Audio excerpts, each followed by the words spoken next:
Bismillahirrahmanirrahim. Assalamualaikum warahmatullahi wabarakatuh. Selamat bertemu kembali dalam video pembelajaran terkait RPP.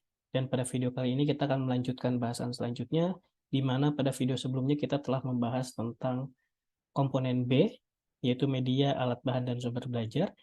Kali ini kita akan memasuki komponen selanjutnya, yaitu C, tentang kegiatan pembelajaran.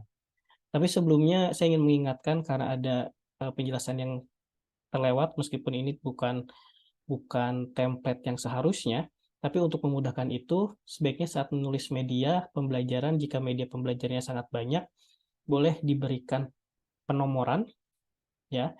Misalkan satu, video YouTube tentang apa, linknya mana. Kemudian nomor 2, video YouTube tentang apa, linknya apa, dan seterusnya. Begitupun dengan sumber belajar, jika banyak, maka diberikan penomoran saja berdasarkan sub-sub materi yang dimaksud. Begitu ya untuk komponen B. Sekarang kita masuk ke dalam komponen C. Komponen C ini kegiatan pembelajaran, di mana kegiatan pembelajaran ini ada beberapa sub-sub komponen lagi di dalamnya.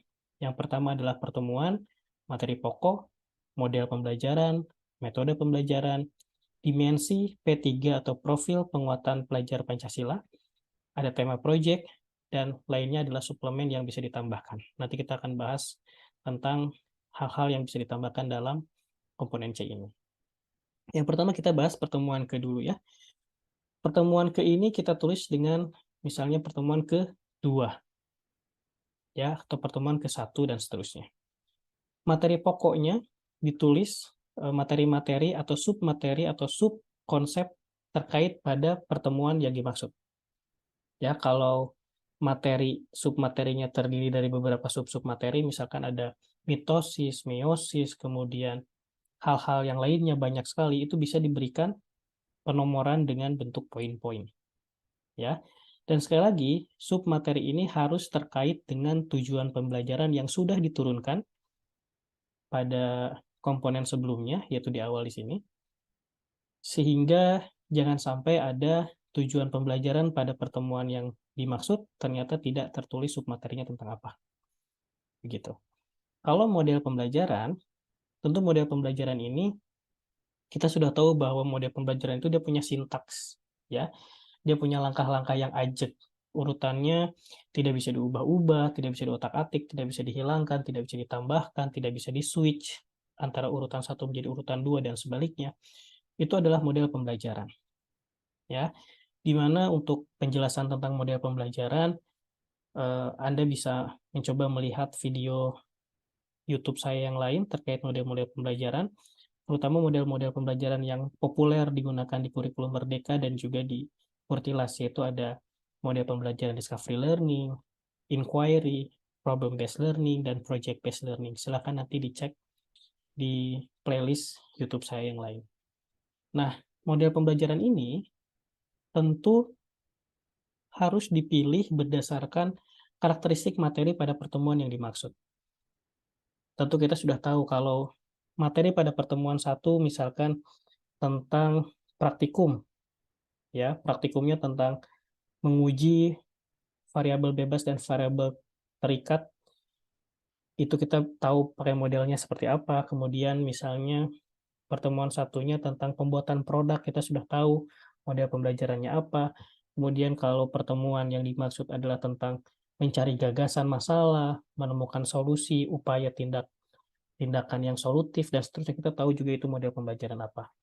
Jadi model pembelajaran ini tentu hanya satu untuk satu pertemuan, ya. Tidak mungkin satu pertemuan kita punya 2 model pembelajaran, tidak mungkin juga lebih dari 2 model pembelajaran. Tentu satu pertemuan, satu model pembelajaran.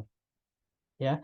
Tapi ada juga di mana model pembelajaran tersebut bisa diselesaikan dalam 2 pertemuan. Artinya sintaksnya dipenggal, seperti project based learning salah satunya.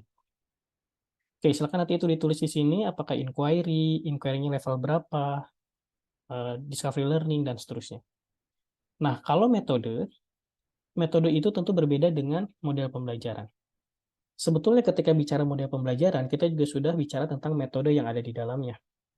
Ya, metode pembelajaran itu tentu kita tahu ada ceramah, kajian literatur, diskusi, presentasi, penugasan, praktikum, observasi, investigasi, project, dan seterusnya itu adalah metode-metode. Tentu, metode yang nanti ditulis di sini itu adalah metode yang memang akan terjadi dan dilakukan saat model pembelajaran tersebut diterapkan. Ya, contoh, untuk presentasi. Sepertinya semua model pembelajaran sintaks akhirnya ada mengomunikasikannya ya, mempresentasikan hasilnya, sehingga ada metode presentasi. Kemudian, ada nggak model pembelajaran yang sintaks tertentu gurunya berceramah tentang konsep? Berarti ada metode ceramah, tulis di situ.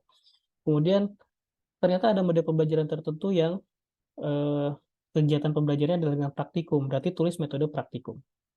Ya, jadi sinkron. Model dan metode itu sinkron karena metode itu adalah paket yang ada di dalam model pembelajaran.